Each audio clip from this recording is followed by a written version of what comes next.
Adesso lo provo a fare io. Quindi solo sulla fossa nasale si prende la boccetta, si intinge, una, due gocce. C'è una lineetta. E quindi è molto buono. Vuol dire che ha funzionato, ma non ci sono le due linette che sono positive e che sono negative.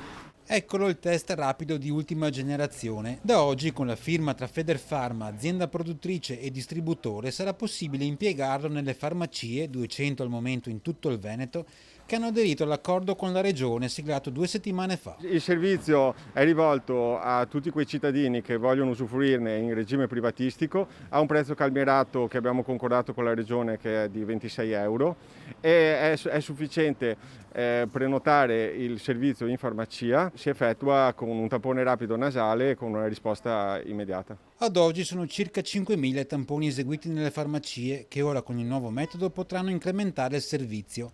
Questo è il tampone, per intenderci, presentato in anteprima a metà novembre dal presidente Zaia e dal coordinatore delle microbiologie del Veneto Roberto Rigoli.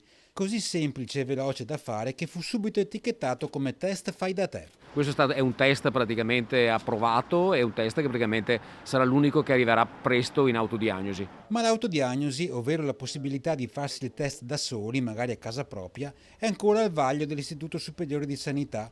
Al momento il tampone viene eseguito solo in farmacia da un infermiere e sul fai da te è la stessa Federfarma a precisare. I veneti hanno dimostrato di essere molto responsabili e coscienti, però è evidente che se il cittadino si fa un tampone da sé a casa, il fatto che poi dia riscontro di un'eventuale positività è lasciato alla sua coscienza personale. Sia l'autoanalisi dunque, ma meglio se contestuale all'acquisto del test e sotto la supervisione di un farmacista. Perché la farmacia potrebbe, attraverso il portale regionale, garantire comunque la tracciabilità di questi tamponi.